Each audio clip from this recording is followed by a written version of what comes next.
What's up, Laker fans? The Lakers acquired Isaiah Thomas at the trade deadline. Let's take a closer look at his game. But first, SeatGeek is an app that aggregates tickets from all over the web, making buying simple. They put a 1 to 100 score on every ticket so you know if you're getting a good deal or a bad one, and they let you see the view from your seat before you buy. Click on the Me tab and enter the promo code LFR to save $20 off of your first order. You can download the app by clicking the link below the video. By supporting SeatGeek, you're supporting my content too, so please use them when you got tickets to buy. If you want more thoughtful media out there, this is the best way to send that message.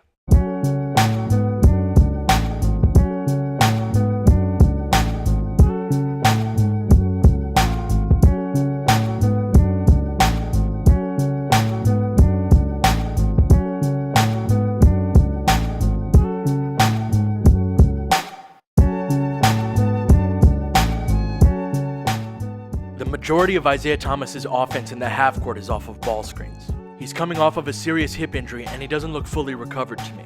This is most evident in those pick and roll situations where last year he was a devastating scorer. Here he gets Karl Anthony Towns defending him in space but chooses to not attack him. This stalls out the play and he ends up getting a bad shot instead. This is Thomas in a similar situation last year. Once he got the big man in space, he didn't stand a chance, and he was a clever finisher around the basket. Back to this year, he's got Biyombo in space, and you can see that he wants to do that, but he's just not able to. This is the central part of his game, so whether or not he's effective will be determined by whether or not he can physically get downhill like this.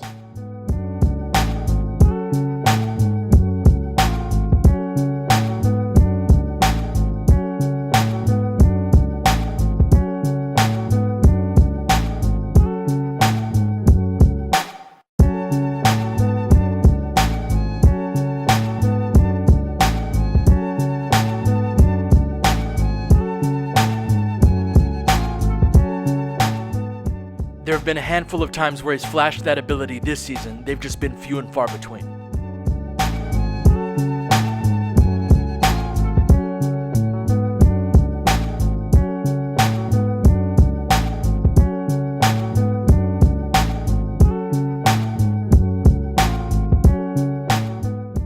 The area where he's looked most like himself has been off of his pull-up jumpers, where he utilizes a nice jump stop.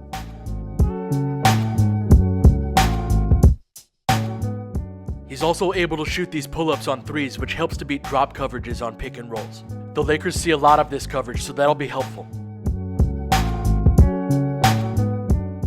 Last season, defensive bigs had to respect the threat of him driving to the basket, which allowed him to shoot pretty easy pull-up jumpers.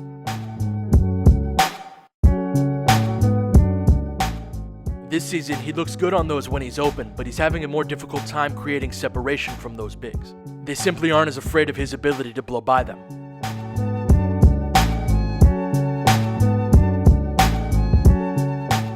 He's been just okay as a passer out of pick and roll situations. His greatest asset is his ability to probe and then kick out to shooters or cutters.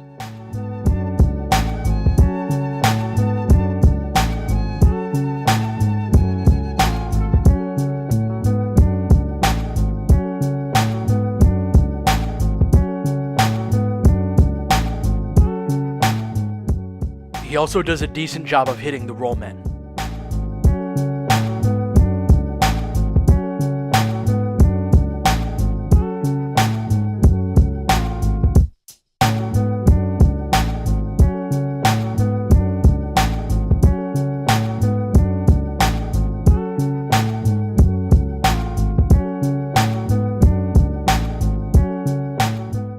Because he gets trapped and hard-hedged a lot, he should benefit from having Lopez as a pick-and-pop option.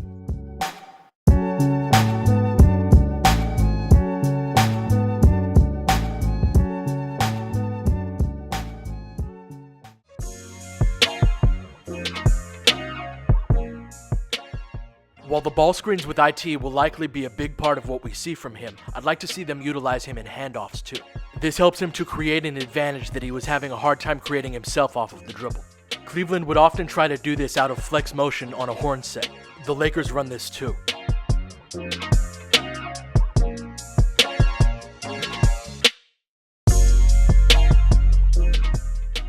Clarkson does the same thing here, except he curls instead of continuing on to the handoff. The Lakers can also run this play that they run for KCP, but for different reasons. KCP starts in the corner and receives 2 down screens. If you ever see Luke rubbing his fingers together with both hands, this is the play that he's calling. When they run this for KCP, it's usually to get him a catch and shoot 3, but with IT they can get him to play make out of this. Since IT is left-handed, it's better to start him in the right corner, and Cleveland runs this a little differently as a straight handoff rather than a pass-off screen, but it's the same type of idea.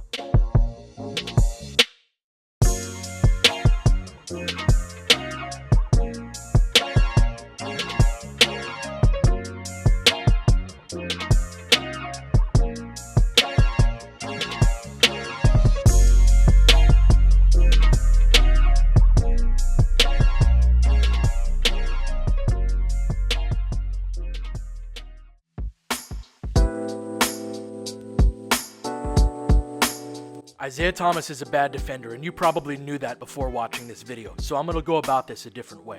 There are going to be times where he gets physically overwhelmed by the guy that he's defending, and the fact that he has bad technique contributes to that too.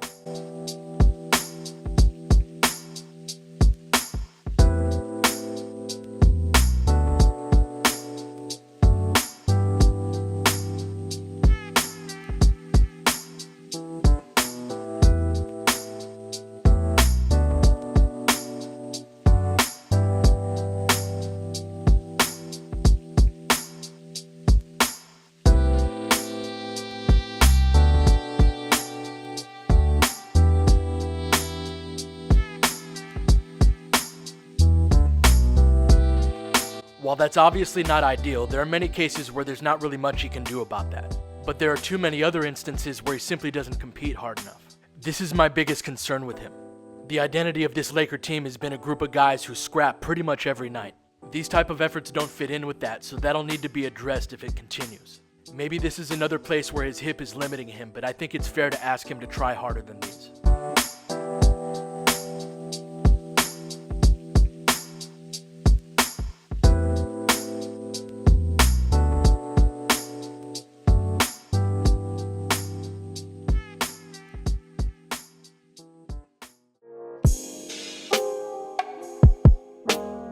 Cleveland plays at the second slowest pace in the NBA, while the Lakers play at the fastest, and I think IT will benefit from that.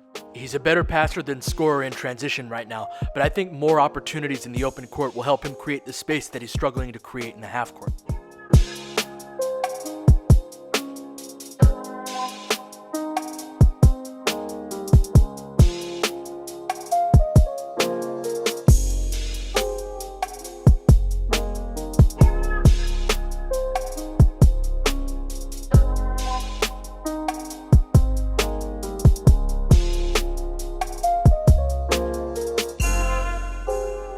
He does settle for too many pull-up jumpers in transition though, and he hasn't been good on those at all.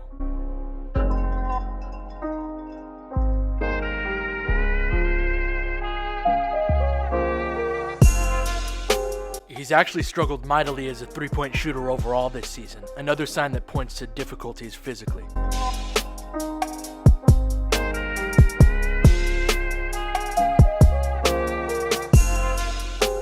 He has done a good job of attacking closeouts though, so that's something.